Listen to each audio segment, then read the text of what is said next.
Atau kelompok 2 sudah siap mungkin untuk materi hari ini? Kita Ah, nanti di barter aja gitulah. Jadi kelompok terakhir bisa. jadi kemarin kan saya bilang kita membutuhkan 8 kelompok. Nah, 8 kelompok itu untuk yang nomor 2 sampai yang selanjutnya. Jadi yang pembahasan pengembangan pembelajaran itu sudah kita bahas di minggu yang kemarin. Ya, mungkin siapa kelompok 2 mungkin sudah siap atau belum? Maaf Ustadz, karena belum ada konfirmasi, jadi kami belum siap. Oke, oke. Oke, jadi enggak apa-apa ya. Hari ini kita membahas ini dulu. Ya, Mas Rifai kami persilahkan, monggo. Enggak apa-apa lah. Assalamualaikum warahmatullahi wabarakatuh. Ya, suaranya kecil sekali. Waalaikumsalam warahmatullahi wabarakatuh. Cek suaranya masih kecil, Ustaz.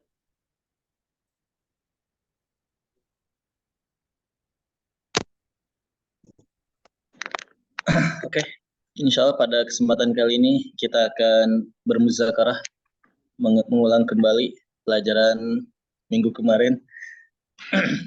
Karena memang sesuai dengan judulnya, model pengembangan pembelajaran, membandingkan berbagai model pembelajaran. Di sini mungkin kita akan menyampaikan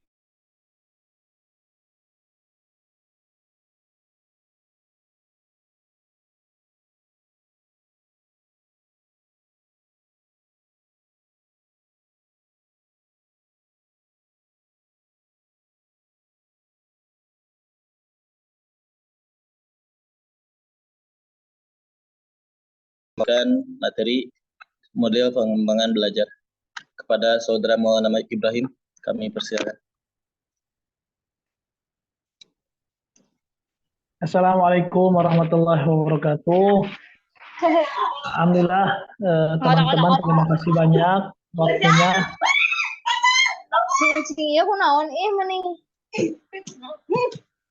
Insya Allah saya akan membacakan latar belakang. Model pembelajaran merupakan suatu perencanaan atau suatu pola yang digunakan sebagai pedoman dalam merencanakan pembelajaran di kelas atau pembelajaran tutorial. Model pembelajaran mengacu pada pendekatan pembelajaran yang akan digunakan, termasuk di dalamnya tujuan-tujuan pengajaran, tahap-tahap dalam kegiatan pembelajaran, lingkungan pembelajaran, kemudian dan pengelolaan kelas. Namun, seringkali kita lihat di lapangan, banyak juga dari pendidik kurang memperhatikan model pembelajaran yang akan digunakan di kelas. Hal ini tentu kurang menghasilkan pembelajaran yang berkualitas dibandingkan bila dirancang dengan baik.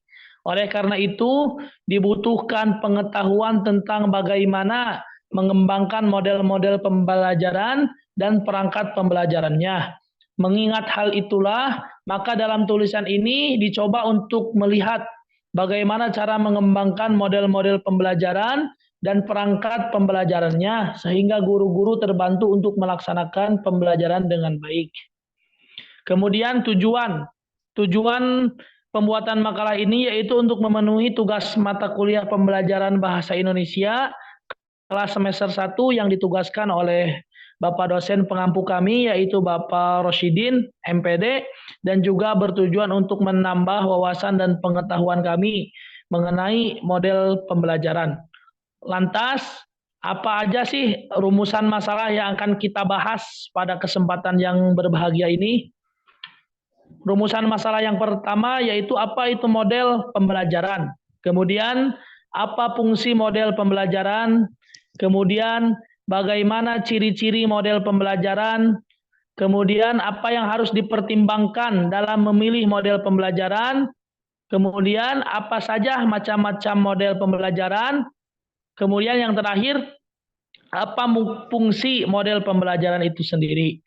Untuk kajian teori, saya persilahkan kepada rekan saya, Mas Lukmanul Hakim. Falyatafaddal mashkuron.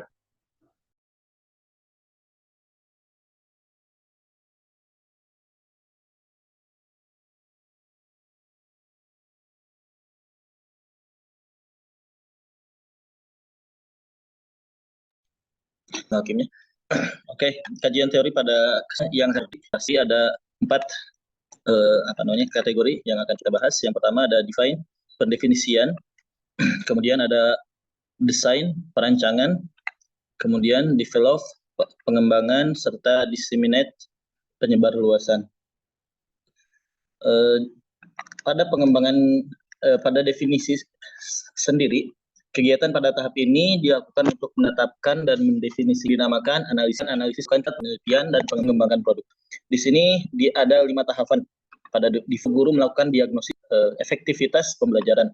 Kemudian learner analysis, pada tahap ini dipelajari karakteristik peserta didik, misalnya kemampuan motivasi belajar, latar belakang, pengalaman, dan lain sebagainya. Kemudian yang ketiga task analysis, yaitu guru menganalisis tugas-tugas pokok yang harus dikuasai peserta didik agar peserta didik dapat mencapai kompetensi minimal. Kemudian konsep analisis, menganalisis konsep yang akan diajarkan, menyusun langkah-langkah yang dilakukan secara rasional.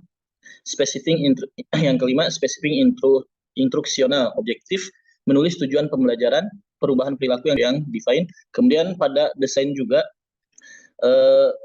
ada tiaga rajan namanya, membagi tahap desain dalam 4 kegiatan. Yang pertama, menyusun tes kriteria. Yang kedua, memilih media pembelajaran yang sesuai dengan materi. Yang ketiga, pemilihan bentuk penyajian pembelajaran ini disesuaikan dengan media pembelajaran yang digunakan. Yang keempat, mensimulasikan penyajian materi dengan media dan langkah-langkah pembelajaran yang telah dirancang. Semuanya mungkin kita hanya membahas sebagian saja secara ringkas dari materi yang ada, karena memang materi intinya makalahnya sudah kita kirimkan kepada semuanya di grup. Kemudian yang ketiga ada develop, yaitu pengembangan sendiri.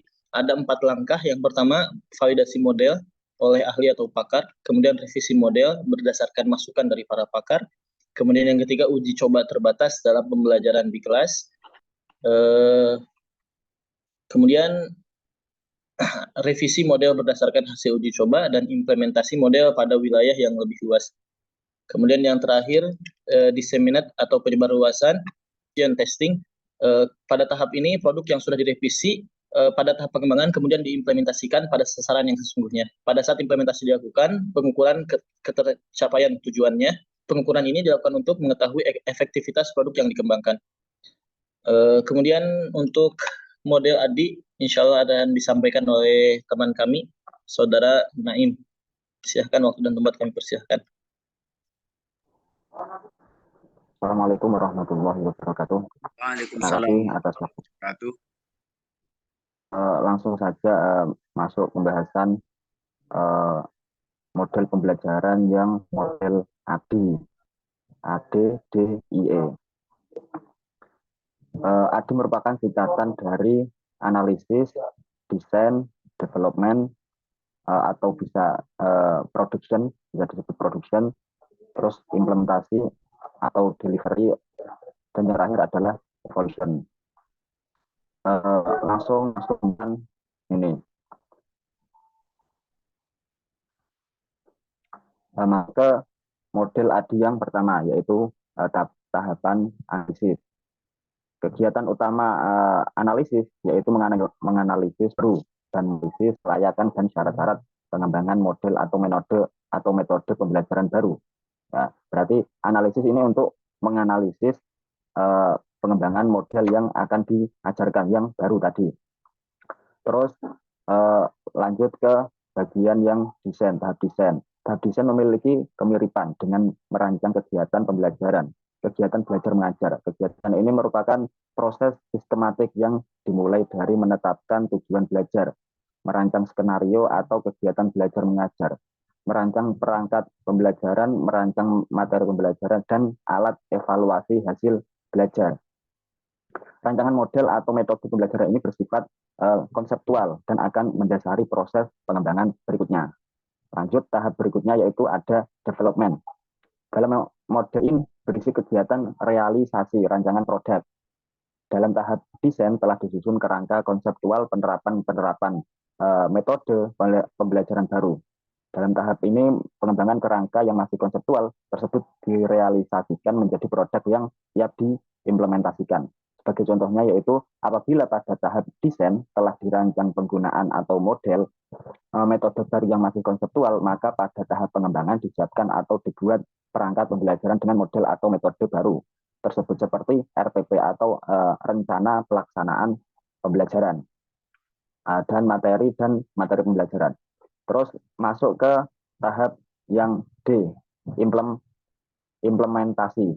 Pada tahap ini diimplementasikan rancangan dan metode yang telah dikembangkan pada situasi yang nyata, yaitu di kelas. Selama implementasi rancangan atau model metode yang telah dikembangkan diterapkan pada kondisi yang baru yang dikembangkan. Setelah penerapan metode kemudian dilakukan evaluasi awal untuk memberi umpan balik pada penerapan model atau metode berikutnya. Terus tahap yang terakhir yaitu ada evaluasi formatif dan evaluasi sumatif. Evaluasi formatif dilaksanakan setiap akhir tatap muka atau secara mingguan, sedangkan evaluasi sumatif dilakukan setelah kegiatan berakhir secara keseluruhan atau jangka semester. Evaluasi sumatif mengukur kompetensi akhir dari mata pelajaran atau tujuan pembelajaran yang ingin dicapai. Hasil evaluasi digunakan untuk memberi umpan balik kepada pihak pengguna atau pengguna model atau metode. Revisi dibuat sesuai dengan hasil evaluasi atau kebutuhan yang belum dapat dipenuhi oleh model atau metode baru tersebut. Mungkin cukup pengenalan terkait metode ADI, dan untuk pembahasan selanjutnya akan disampaikan oleh Saudari Siti Fauzia. Waktu dan tempat kami persilahkan. Baik, terima kasih atas waktunya. Untuk pembahasannya di sini ada 2 poin besarnya, yaitu mengembangkan media pembelajaran menggunakan kerangka 4D dan juga ADI, yaitu model pembelajaran efektif dan solutif dalam penulisan karya ilmiah. Poin yang pertama mengembangkan media pembelajaran menggunakan kerangka 4D. 4D itu tadi pendefinisian, perancangan, pengembangan, dan juga penyebarluasan.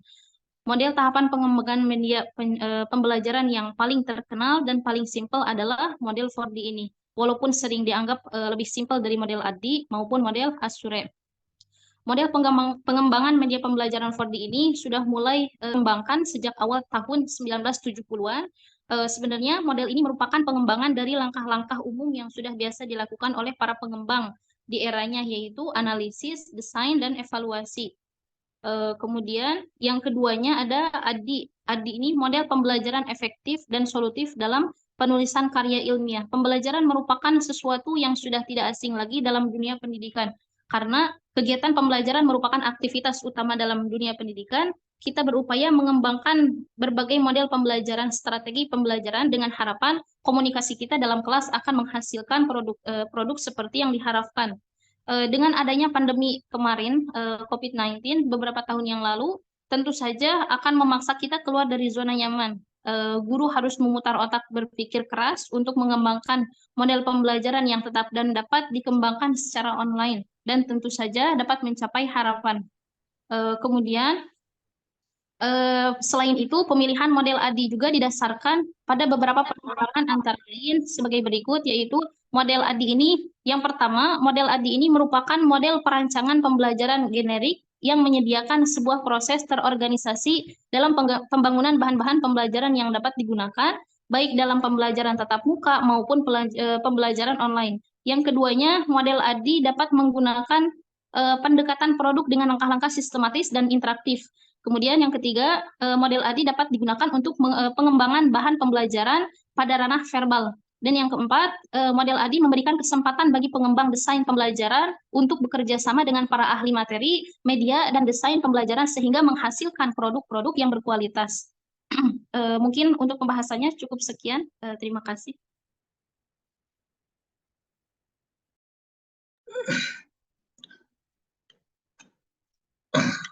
Oke, kemudian untuk kesimpulan dari materi yang kita bahas pada hari ini adalah begitu banyak model pengembangan pembelajaran yang dapat digunakan oleh guru. Di antaranya ada model 4D, model ADI, 2 tersebut yang baru bisa kita bahas. Dan ada juga model CAMP, model DIC, CARE, model 4D, dan juga model PPCI.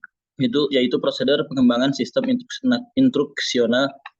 Untuk pengembangannya sangat tergantung dari guru dalam memilih makna yang tepat dengan situasi pembelajarannya serta pemahaman dari guru tersebut.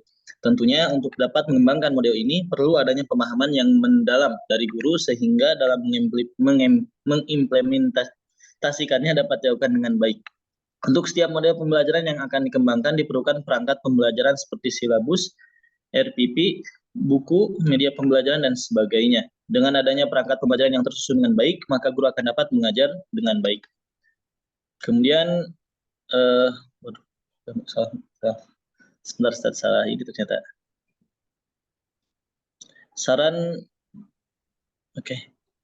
Kemudian saran penulis untuk para pendidik adalah diharapkan guru selalu menambah ilmu pengetahuannya, terutama dalam hal model pengembangan pembelajaran yang akan digunakannya.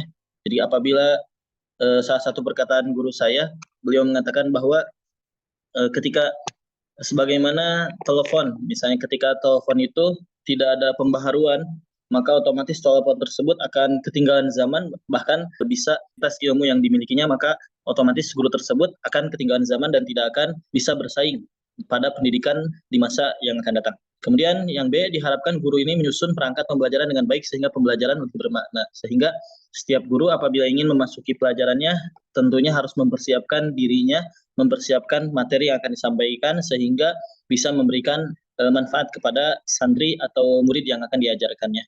Sekian presentasi dari kami, mohon maaf banyak sekali kekurangannya. Kami serahkan kembali kepada Bapak dosen.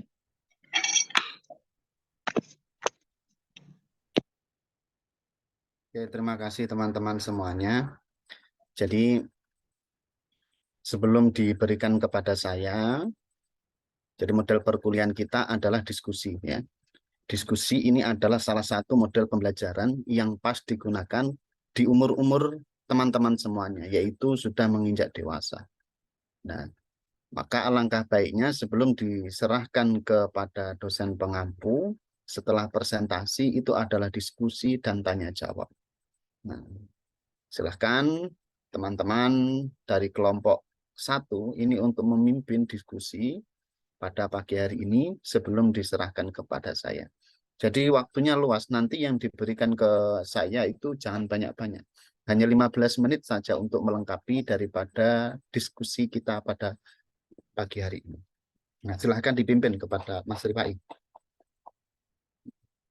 Tanya jawab dulu dan diskusi. Kepada teman-teman, kami persilahkan yang ingin menanyakan atau memiliki pertanyaan terkait materi yang kita sampaikan. Insya Allah di sini ada Pak dosen yang akan membantu apabila kami tidak bisa menjawabnya. Baik, terima kasih Pak Ustadz. Sebelumnya mohon maaf, ini kita pagi ini membahas mengenai model pembelajaran. Nah, kebetulan ini saya bukan guru, jadi mungkin sama sekali nol terkait dengan model pembelajaran. Ini kan kayaknya ini kaitannya adalah pembelajaran di sekolah ya, kayak kalau nggak di kelas seperti itu. Nah, apakah model ADI, kemudian model apa tadi satu ya? 4D. Ya, 4D itu ada kaitannya dengan kurikulum yang diharuskan oleh Kementerian Pendidikan ataukah tidak ada kaitannya seperti itu dengan kurikulum? Katanya kan sudah menggunakan kurikulum merdeka atau bagaimana sih? Kayaknya masih agak bingung seperti itu loh. Terima kasih. Ya, terima kasih atas pertanyaannya kepada Mas Yogi Amora.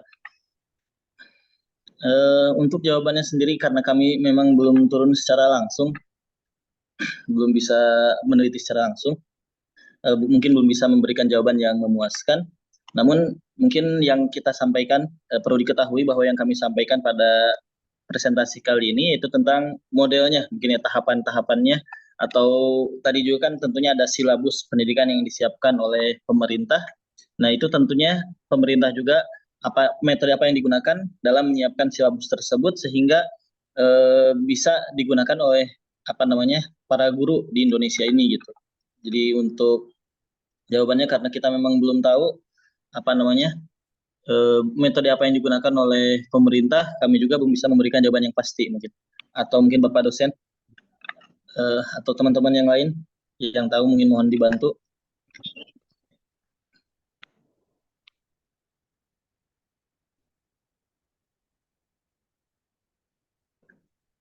Ayo, yang lain bisa. Ketua Maulana Malik Ibrahim. Mungkin slide-nya itu bisa ditutup dulu itu. Oke.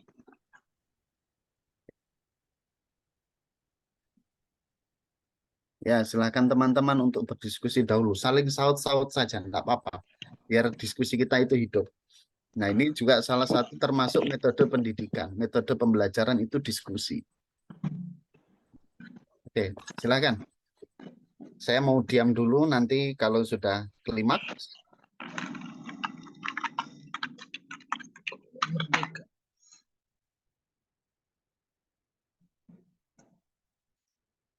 Ayo, ada yang mau memberikan jawaban? Mungkin sambil saya tunjukkan di sini ada kurikulum Merdeka itu bagaimana. Karena memang kita nggak berkecimpung pada pendidikan sekolah. Ya, ini makanya kurang. Evet.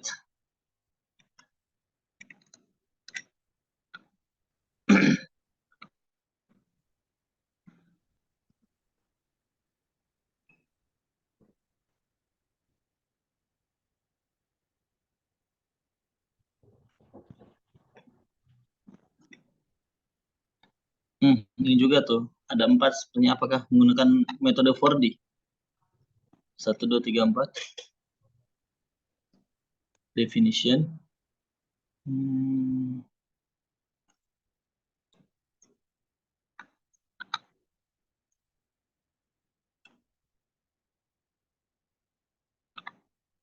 Pengembangan.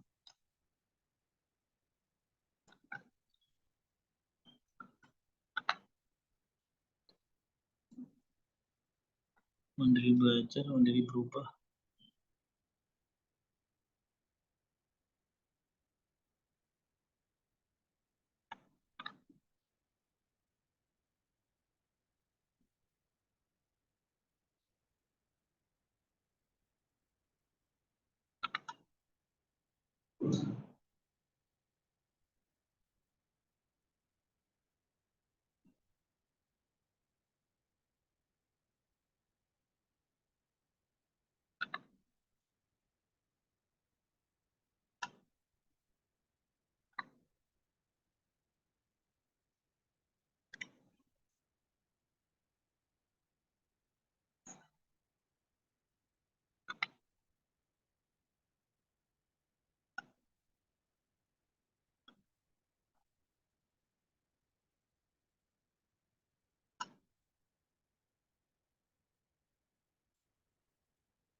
Assalamualaikum warahmatullahi wabarakatuh.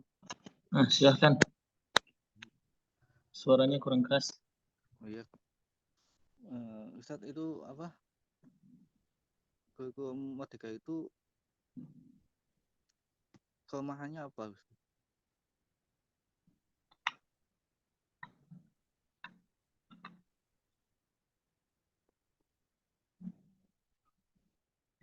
Bagaimana? Kurang jelas pertanyaannya atau penjelasan atau apa?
Mohon maaf Ustadz, kayak teman-teman kami juga nggak ada yang mengetahuinya Ustadz. Mungkin kami serahkan kepada Ustadz supaya tidak menyia-nyiakan waktu Ustadz juga. Oke. Teman-teman semuanya yang dirahmati oleh Allah, mungkin saya bisa dikasih akses untuk share screen. Jadi teman-teman semuanya, walaupun pada pagi hari ini materi kita itu salah, tapi ini penuh hikmah sebenarnya. Jadi teman-teman semuanya di sini ini adalah hampir mayoritas itu praktisi pendidikan mungkin ya. Kalau tidak praktisi pendidikan atau guru, mungkin kita masih punya kewajiban untuk berdakwah terutama untuk ya diri kita sendiri atau untuk keluarga kita, untuk masyarakat, lebih mengerucut lagi kepada lembaga atau sekolah-sekolah yang lainnya. Sekolah, pondok pesantren, dan yang lain. Nah, dalam kita berdakwah itu, dalam dalam cakupan yang lebih luas, seperti yang dicontohkan oleh Nabi Muhammad SAW, berdakwah itu pun juga ada caranya, teman-teman semua. Jadi, ketika kita belajar ilmu, ya belajar di pondok pesantren, di sekolah, kita mendapatkan ilmu. Nah, terus kemudian ilmu yang sudah kita dapatkan, itu akan sia-sia ketika ilmu itu tidak bisa tersalurkan. Nah, menyalurkan ilmu itu perlu cara, perlu metode mengajar, metode pembelajaran itu. Saya kasih contoh kecil seperti ini. Ketika ada anak kecil, kalian pengen untuk anak kecil itu melakukan sesuatu, atau pengen anak kecil itu taat kepada kalian. Bagaimana cara anak kecil itu bisa manut kepada kalian? Apakah ketika kita menyuruh mereka dengan bahasa yang kasar, "Woi, sini woi," kira-kira dia mau atau tidak? Nah, itu kan cara satu, kata-kata yang kasar. Cara kedua, misalkan kalian mempunyai permen, kalian ambil permen, dek, sini dek, ini ada permen. Ya, nanti tolong setelah makan permen ini semua dibereskan ya. Oke. Tentu saja, itu adalah cara berdakwah atau cara mengajar. Begitu juga dengan kita belajar, kita mengajar kepada anak-anak yang kecil, mengajar kepada anak-anak yang remaja, mengajar dengan sudah dewasa awal seperti ini di usia kuliah, itu caranya berbeda. Dan semuanya itu sudah dicontohkan oleh Rasulullah SAW di dalam Al-Quran. Nah, teman-teman semuanya, itu adalah metode mengajar. Ya. Bisa mana share?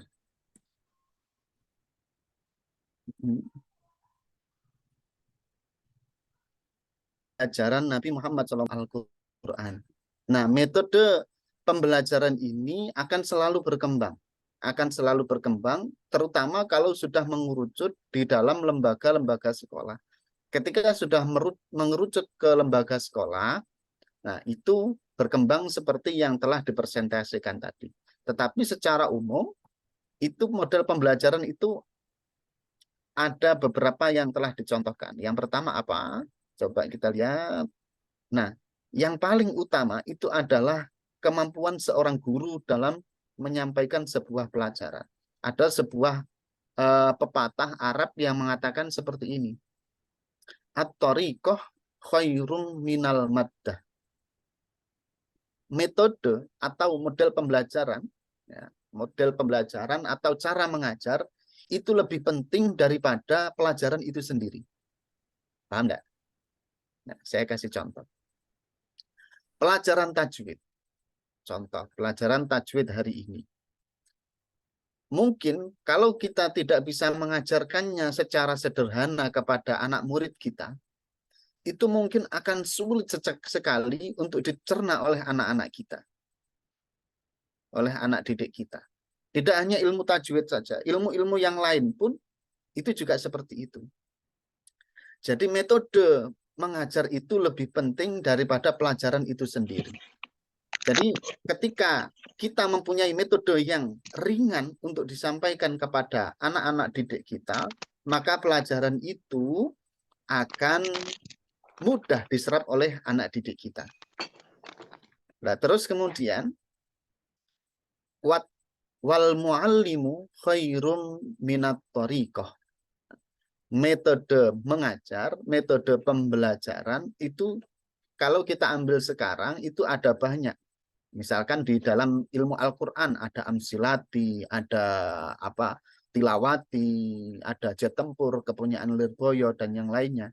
Nah, itu namanya thariqah. Itu namanya thariqah atau metode pembelajaran di dalam Al-Quran. Tapi yang lebih penting dari itu adalah guru yang menguasai thariqah itu. Nah, ilmu yang menguasai daripada metode itu. Sebagus apapun metode, kalau yang mengajar itu tidak bisa metode tersebut, ia tidak akan jadi. Jadi, at-thariqah khairum minal maddah, wal muallimu khairum minat thariqah.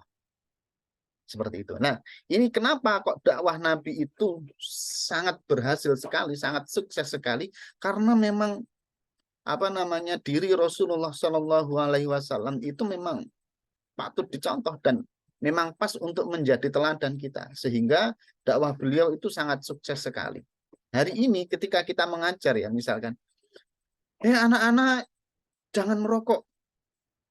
Lah, gurunya sendiri yang bilang seperti itu merokok. Nah, kira-kira anak murid itu akan patuh atau tidak, atau malah mencontoh. Nah, seperti itu ya. Terus yang kedua, teman-teman. Yang kedua bisa kita lihat di sini mana? Metode pembelajaran Nabi terhadap sahabat. Yang pertama apa? Hiwar atau dialog. Nah, metode ini ya, dialog ini bisa kita terapkan kepada anak murid kita ya. Jadi kita tidak melulu murid itu harus berkonsentrasi terus kepada gurunya. Jadi ada model-model dialog. Bagaimana kalau seperti ini? Nah, bagaimana? Dialog kita ajak ngobrol terus, tapi sambil diberikan ilmu kepada mereka. Terus cara yang kedua. Cara yang kedua adalah metode analogi atau kiasan. Nah, ini banyak sekali di dalam Al-Quran ya. Banyak sekali amsal-amsal di dalam Al-Quran. Kalau kita ambil satu contoh misalkan, Allah Subhanahu wa Ta'ala itu membuat permisalan terhadap nyamuk. Innallaha la yastahi ayyadriba mathalan ma ba'udatan fama fawqaha. Banyak sekali. Terus kemudian apa? Mathalul ladzina humilut taurata tsumma lam yahmiluha. Itu semuanya adalah kiasan-kiasan atau amsal atau analogi di dalam Al-Quran. Terus kemudian, ini amsal dan tasbih. Ini yang tadi, masal-masal tadi. Terus kemudian, analogi kias sudah. Terus kemudian yang selanjutnya yaitu, nah ini sudah. Jadi itu hanya contoh kecil. Sebenarnya masih ada banyak contoh-contoh bagaimana Nabi Muhammad SAW mengajar kepada para sahabatnya. Kita ambil satu contoh lagi, misalkan dalam pengharaman khamr. Pengharaman khamr, Allah Subhanahu wa Ta'ala itu tidak langsung memvonis khamr itu haram. Tapi ada 3 tahapan di dalam Al-Quran yang diterapkan oleh Nabi Muhammad SAW. Itu adalah cara atau model pembelajaran secara umum. Tetapi kalau kita tarik ke lembaga, ke sekolah, itu akan lebih mengerucut lagi. Nah, sampai di sini teman-teman mungkin ada yang ditanyakan, kami persilahkan.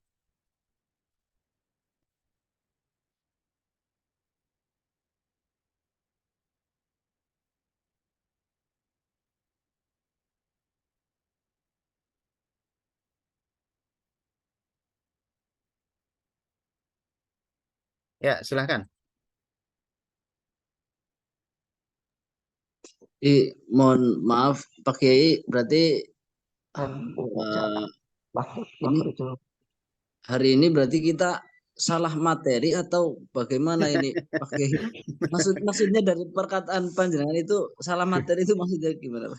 Jadi begini, ya, metode pembelajaran yang dimaksud di dalam silabus kita itu adalah bagaimana metode pembelajaran bahasa Indonesia ke depannya. Bukan sebagai metode pembelajaran secara umum ketika kita akan mengajar. Nah, jadi ketika akan mengajar atau ketika kita berdakwah. Nah, jadi seperti itu yang dimaksud itu seperti itu. Jadi yang metode pembelajaran bahasa Indonesia itu sudah kita bahas kemarin. Tapi enggak apa-apa, malah ini menjadi berkah kita. Jadi kita tahu bagaimana, nah nanti bisa dicari sendiri bagaimana metode Nabi mengajar para sahabatnya. Ada banyak sebenarnya, itu tadi cuma 3.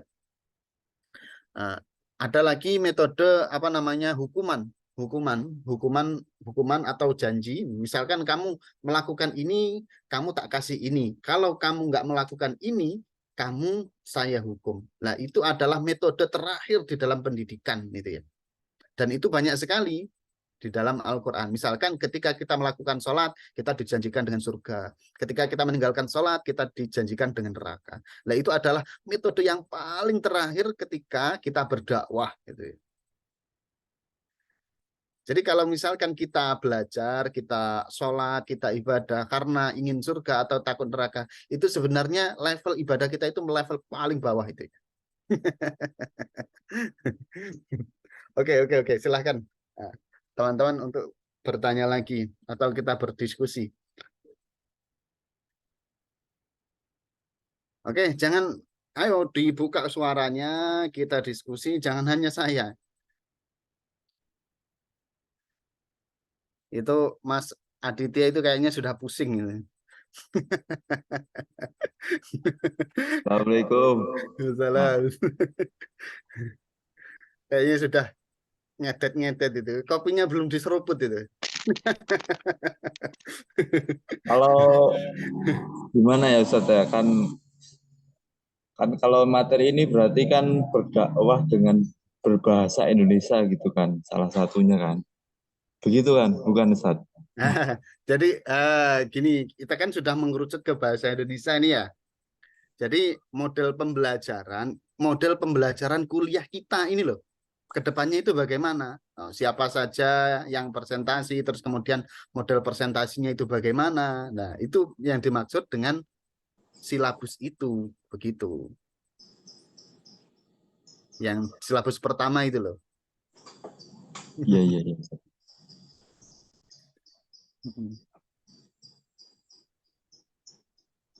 Ya, silahkan.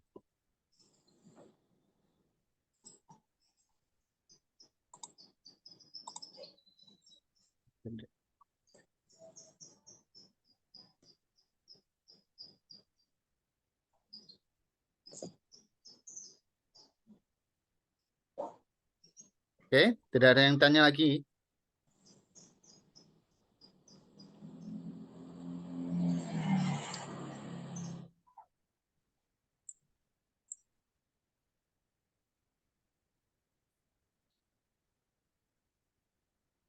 Kalau outputnya bahasa Indonesia berarti apakah menyampaikan dengan bahasa Indonesia yang bagus gitu Ustaz? Karena mungkin ada penjelasan-penjelasan ketika di masyarakat itu harus menunjukkan dengan bahasa-bahasa yang gimana ya, kadang kan ada yang masyarakat tidak bisa diterima dengan bahasa yang halus. Jadi gimana ya? Saya juga bingung juga ini. Jadi teman-teman semuanya, ya, mata kuliah kita bahasa Indonesia ini adalah mata kuliah wajib di seluruh kampus di awal semester. Oke. Jadi mata kuliah ini adalah wajib di seluruh kampus di awal semester. Outputnya apa yang kita harapkan nanti adalah teman-teman bisa membuat karya ilmiah yang baik dan benar. Itu yang menjadi target kita nanti ketika di akhir semester ini. Nah, ini cuma 1 semester. Jadi targetnya adalah itulah. Bahasa Indonesia sebelum kita masuk ke masalah-masalah yang teknis, nah kita kan di awal ini kita membahas tentang sejarah perkembangan bahasa Indonesia dahulu sebenarnya pada hari ini. Tapi berhubung ini Pak materi ini mungkin belum ngopi, nah, jadi ya seperti ini. Jadi kita berkembang materinya. Tapi enggak apa-apa. Insya Allah tetap ada ilmu yang kita dapatkan. Jadi minggu depan tolong diingat-ingat Bapak pemateri yang selanjutnya. Minggu depan kita adalah sejarah perkembangan bahasa Indonesia. Nah, sebelum nanti kita masuk ke teknis-teknis yang lainnya. Oke, teman-teman semuanya sampai sini ada yang ditanyakan lagi? Kalau tidak kita akhiri. Ustadz izin bertanya. Untuk karya ilmiahnya itu berbentuk seperti apa Ustadz? Apakah jurnal ataukah seperti ya karya-karya tulis begitu atau bagaimana? Nah, yang pertama tentunya makalah ya. Tentunya makalah. Terus yang kedua nanti jurnal. Jurnal nanti kan untuk untuk skripsi ada pembelajaran lagi nanti insya Allah di akhir perkuliahan nanti di semester akhir maksudnya. Jadi mungkin target kita 2 itu. Ya baik Ustadz, terima kasih. Ada yang lain?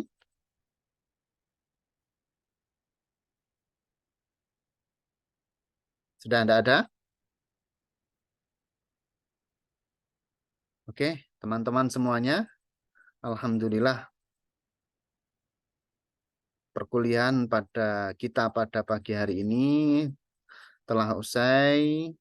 Terima kasih semuanya teman-teman. Semoga apa yang kita pelajari pada pagi hari ini dapat bermanfaat bagi kita, menjadi ilmu yang bermanfaat khususnya bagi kita dan umumnya bagi umat Islam semuanya. Teman-teman semuanya, saya mohon maaf kalau ada kesalahan yang kami perbuat.